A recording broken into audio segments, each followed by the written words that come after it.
नमस्कार, स्वागत है आप सभी का एवन उत्तराखंड में। मैं हूं आपके साथ हर्षिता जोशी। आइए नजर डाल लेते हैं इस वक्त की हेडलाइंस पर। मुख्यमंत्री उद्यान खिलाड़ी उन्नत छात्रवृत्ति योजना का शुभारंभ। मुख्यमंत्री पुष्कर सिंह धामी ने किया शुभारंभ। कहा, खिलाड़ियों को बसों से कराएंगे निःशुल्क यात्रा उपलब्ध।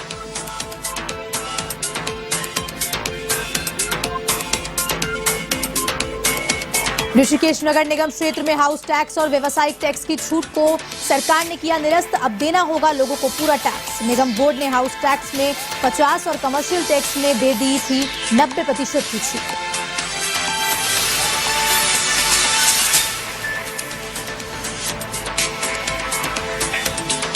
उत्तराखंड के टनकपुर और चंपावत में टैक्सी किराए में बढ़ोतरी। देहरादून परिवहन आयुक्त ने जारी किया आदेश। देशी विदेशी पर्यटकों को महंगी पड़ेगी यात्रा।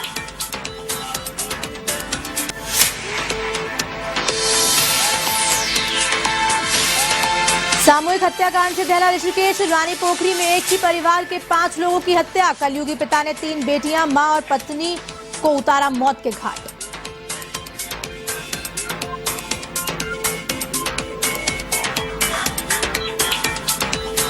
देहरादून में भारी बारिश से कोहराम। राजपुर में छत गिरने से मलबे में दबे 3 लोग। पुलिस ने रेस्क्यू कर तीनों शवों को बाहर निकाला।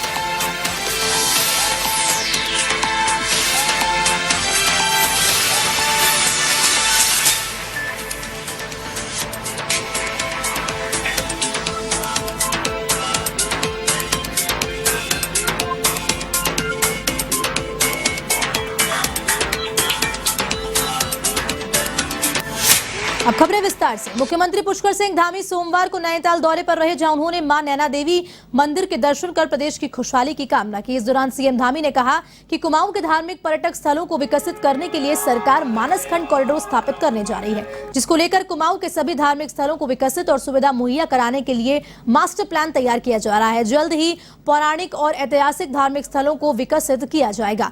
वहीं मुख्यमंत्री धामी ने पुलिस उप महानिरीक्षक कुमाऊं परिक्षेत्र कार्यालय स्थित पुलिस ट्रांजिट हॉस्टल के नवनियुक्त कार्यालय का लोकार्पण भी किया।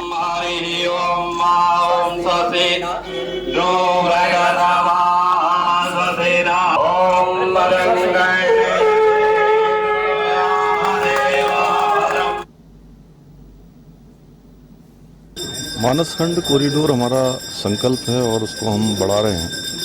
उसको चरणबद्ध तरीके से कर रहे हैं। पहले चरण में हमने सभी जिलों के जो हमारे प्रमुख धार्मिक स्थल हैं, प्रमुख मंदिर हैं, उन सभी को लिया है, पूरे कुमाऊं क्षेत्र के, और उनकी जहां अवस्थापना सुविधाएं वहां बढ़ाने का जो हमने संकल्प लिया है मानसखंड कॉरिडोर में, उसका पूरा मास्टर प्लान है।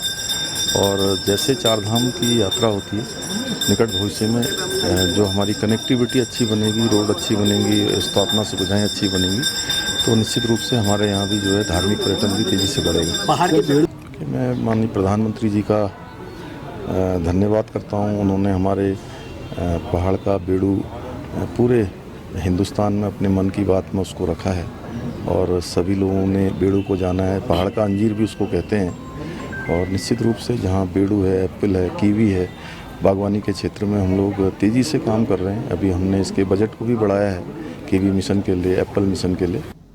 खेल दिवस के मौके पर पुलिस लाइन में आयोजित कार्यक्रम में मुख्यमंत्री पुष्कर सिंह धामी ने मुख्यमंत्री उदीयमान खिलाड़ी उन्नत छात्रवृत्ति योजना का शुभारंभ किया और कहा कि खिलाड़ियों को प्रतियोगिता में हिस्सा लेने और प्रशिक्षण स्थानों तक पहुंचाने के लिए राज्य की बसों में निःशुल्क यात्रा की सुविधा उपलब्ध करवाई जाएगी। इस दौरान खेल मंत्री रेखा आर्य भी मौजूद रही। आपकी जानकारी के लिए बता दें कि मुख्यमंत्री उदीयमान खिलाड़ी उन्नत योजना के तहत देहरादून जिले में हुए अंतिम चयन ट्रायल में कुल 300 प्रतिभागियों का चयन किया गया।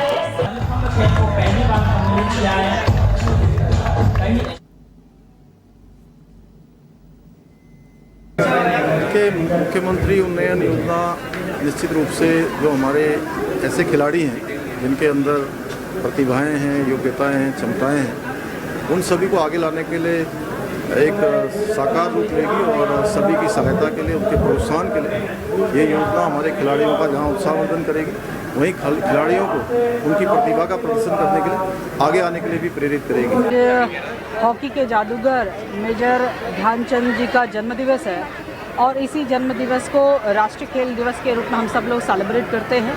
मैं मानती हूं कि आज जो है मुख्यमंत्री उदीयमान खिलाड़ी उन्नयन योजना और खेल छात्रवृत्ति योजना का शुभारंभ होने जा रहा है।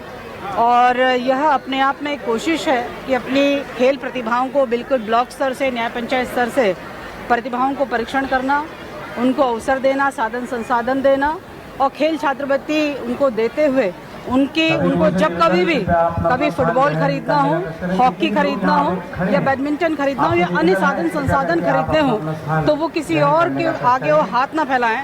तो उस और प्रोत्साहित करने के परिप्रेक्ष्य में एक धनराशि 1500 रुपये की 8 वर्ष से लेकर 14 वर्ष तक के बच्चों को आज से जो है वह प्रारंभ की जाएगी। उत्तराखंड के भाजपा प्रदेश अध्यक्ष बनने के बाद पहली बार कोटद्वार पहुंचे महेंद्र भट्ट का भाजपा कार्यकर्ताओं ने जोरदार स्वागत किया।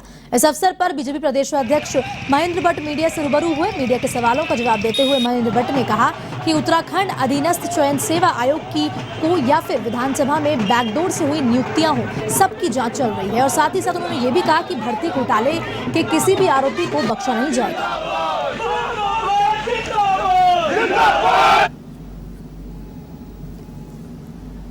देखिए, माननीय मुख्यमंत्री जी ने स्पष्ट रूप से कह दिया है घोटाला कहीं भी होगा, बक्सा किसी को नहीं जाएगा। और स्पष्ट तो कल चाहे विधानसभा का विषय हो, चाहे हमारा जो परीक्षा भर्ती घोटाला है, दोनों विषय अनेकों लोग गिरफ्तार हो गए, 27 लोग गिरफ्तार हो चुके हैं। अंतिम सीमा तक जो भी इसमें दोषी होगा वो जेल के सलाखों के अंदर होगा। अगर हम बात करें तो देखिए, प्रवास हो रहा है, सब जगह जा रहे हैं, कार्यकर्ताओं को उत्साह बना रहे हैं। बूथ कमेटी हमारी मजबूत दिशा में, हमारा प्रदेश से संगठन बन गया। अब मोर्चा प्रकोष्ठ हम गठन करेंगे और 2024 भारतीय जनता पार्टी 5 लोकसभा जीते, इसके लिए हम सब लोग प्रयासरत हैं। अब खबर उत्तराखंड के काशीपुर से है, जहां कांग्रेसी कार्यकर्ताओं ने जसपुर विधायक आदेश चौहान के प्रकरण की निंदा की। इस दौरान कांग्रेसी कार्यकर्ताओं ने एसपी कार्यालय पहुंचकर डीजीपी के नाम ज्ञापन सौंपा और ज्ञापन में बताया गया कि गत दिनों कांग्रेसी विधायक आदेश चौहान के प्रकरण को लेकर जनपदीय पुलिस की एक तरफा कार्रवाई से सभी कांग्रेसी कार्यकर्ताओं में रोष है। कार्यकर्ताओं ने आरोप लगाया कि भाजपा के शासन में अफसरशाही बेलगाम हो चुकी है, जहां जनप्रतिनिधि या फिर विधायक भी सुरक्षित नहीं है, तो आमजन का क्या हाल होगा। उन्होंने कहा कि भाजपा शासन में लोकतंत्र की हत्या की जा रही है। उन्होंने विधायक आदेश चौहान के हमलावरों को शीघ्र गिरफ्तार कर कानूनी कार्रवाई की मांग की है।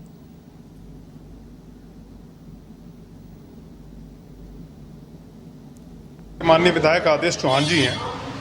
आदेश चौहान जी के ऊपर उनके ऑफिस में जानलेवा हमला हुआ है। जनप्रतिनिधि जो लोग जनता की आवाज़ उठाते हैं, अगर आवाज़ उठाने के कारण उनके ऊपर अगर आप जानलेवा हमला करें, जो आज की ये संस्कृति हो गई है भारतीय जनता पार्टी के लोग, चाहे मैंने जैसे भी आपको कहा दिल्ली में बैठ के सेंट्रल एजेंसीज का उपयोग कर रहे हैं और विधानसभा क्षेत्रों में ये लोग मार पिटाई, गुंडागर्दी ये सब कुछ कर रहे हैं। तो आज जो आदेश चौहान जी हैं, उनके साथ जो घटना घटित हुई है वो निंदनीय है और ऐसा नहीं होना चाहिए। विधायक जी ने कहा है कि मेरे ऊपर हमला बोला है और जो उचित नहीं है। इसी संबंध में यहाँ हम आज एक एडिशनल एसपी को ज्ञापन देंगे। देखिए, कुछ वहाँ पे छोटा मोटा उनके खिलाफ लोगों ने आवाज़ उठाई, फिर पुलिस की कार्रवाई हुई। तो उनका जितना मैंने पढ़ा, जितना मुझे पता चला, उससे मुझे ये पता चला कि अचानक से उनके गनर को बुला लिया जाता है, जो कि उचित नहीं है। विधायक हमारे दोबारा बने हैं और एसएसपी साहब गनर को उनको अचानक बुला लिया जाता है, ये गलत है। जब उनका गनर उनके साथ मतलब सुरक्षा हमारे विधायक की नहीं होगी तो आम जनता की सुरक्षा वो कैसे करेंगे। उत्तराखंड में यूकेएसएससी मामले में एसटीएफ की कार्रवाई लगातार जारी है और गिरफ्तार आरोपियों की संख्या 28 तक पहुंच चुकी है। यूपी के सीतापुर से विपिन बिहारी की गिरफ्तारी के बाद हल्द्वानी से शशिकांत को भी गिरफ्तार कर लिया गया है। एसटीएफ के एएसपी अजय सिंह ने कहा कि आरोपियों ने अभिषेक वर्मा से पेपर की फोटोकॉपी कराई और पतंग नगर विश्वविद्यालय के कर्मचारी दिनेश जोशी को उपलब्ध कराई। दिनेश जोशी ने कि हल्द्वानी और आसपास के इलाकों में कुछ छात्रों को मोटी रकम वसूल कर ये पेपर बेचा है और बताया जा रहा है कि दिनेश जोशी ने जिन छात्रों ने पेपर लिया उनकी वीडीपी भर्ती परीक्षा में अच्छी रैंक भी आई और चयनित हो गए।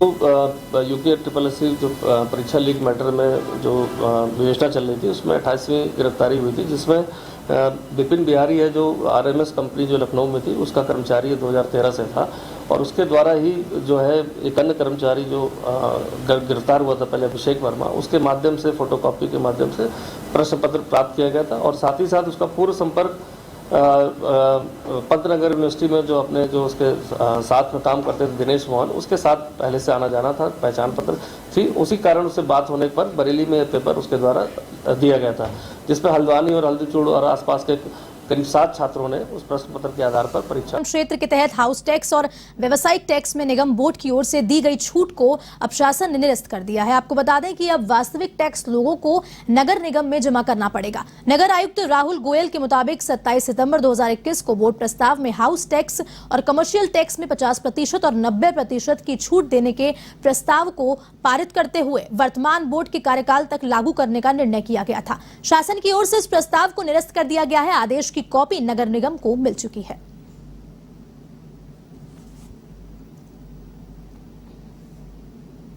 आदेश हम लोगों को भी प्राप्त हुआ है, जिसमें पूर्व में 27/12/2021 में हमारी बोर्ड ने एक प्रस्ताव पारित किया था, जिसमें आवासीय संपत्तियों में 50% छूट और व्यावसायिक प्रतिष्ठानों में 90% तक छूट दिए जाने का निर्णय लिया गया था। और ये निर्णय जो है वर्तमान बोर्ड के कार्यकाल तक बढ़ाए जाने के लिए दिया गया था। इस पर शासन ने विचार करते हुए और इसमें एक निर्णय लिया है और इसको तत्काल प्रभाव से इस बोर्ड प्रस्ताव को निरस्त और निलंबित किए जाने का ऑर्डर हो चुका है। अब जो है कोई भी जो छूट में एग्जेम्पशन की बात थी, जो छूट दिए जाने की बात थी, वो अब लागू नहीं रहेगी। राज्य में महिलाओं को आरक्षण देने की मांग को लेकर महिला कांग्रेस कार्यकर्ताओं ने प्रदेश अध्यक्ष के नेतृत्व में मुख्यमंत्री आवास का घेराव किया। देहरादून में हुए प्रदर्शन के दौरान महिलाएं सीएम आवास के मुख्य गेट तक जा पहुंची और विरोध प्रदर्शन करते हुए जमकर नारेबाजी की।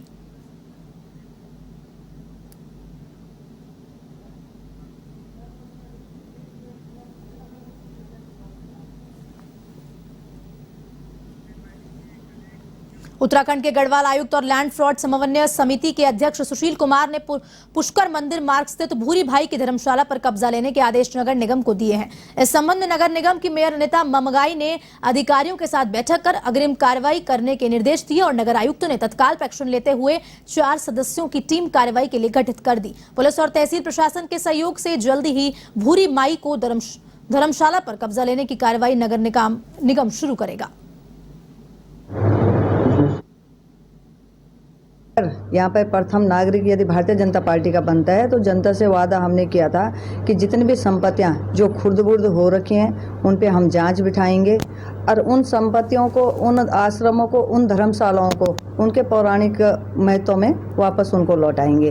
आज मुझे ये कहते हुए बड़ा हर्ष हो रहा है और मैं स्वयं को भी बड़ी गौरवान्वित महसूस कर रही हूँ कि भारतीय जनता पार्टी जिस चीज़ को बोलती है उस चीज़ को करके दिखाती है। हमने उस चीज़ को साबित करा है। उसी का प्रकरण है कि पुष्कर मंदिर रोड आदर्श ग्राम पे जो शंकर भवन है, भूरी माई की धर्मशाला जो कि कई एकड़ों में फैली हुई है, उस पर भी इसी प्रकार से अवैध कब्जे का प्रयास किया गया था। एक हिस्सा उसका चंद्रेश्वर नगर में भी है। बताना चाहूँगा कि हमारे गढ़वाल आयुक्त महोदय एवं अध्यक्ष लैंड फ्रॉड समन्वय समिति गढ़वाल मंडल, इनके द्वारा एक आदेश किया गया है जो हमें आज प्राप्त हुआ है दिनांक 25 अगस्त 2022। इस आदेश में ये निर्देश दिए गए हैं कि नगर निगम और देहरादून जिलाधिकारी महोदय इसमें जो है ट्रस्ट से संबंधित भूमि पर जितनी रजिस्ट्रियाँ की गई हैं उनके निरस्तीकरण किए जाने की कार्रवाई जो है शीघ्र अतिशीघ्र करे।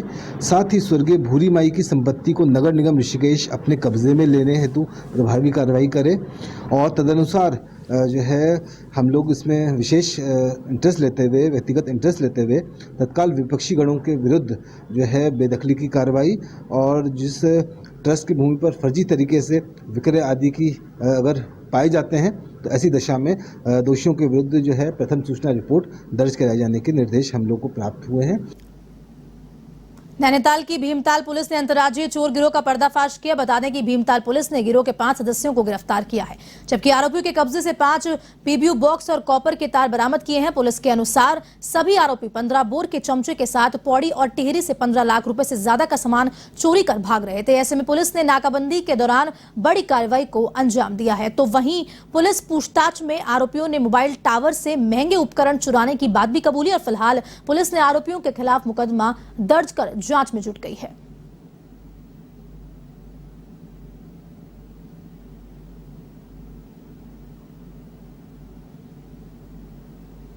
डीसीआर के माध्यम से खबर मिली थी कि एक संदिग्ध वाहन में जनपद पौड़ी और चमोली जनपद से जो टावर हैं, कम्युनिकेशन टावर है, टेलीफोन के टावर हैं, उसके बहुत कीमती इक्विपमेंट चोरी करके लाए जा रहे हैं।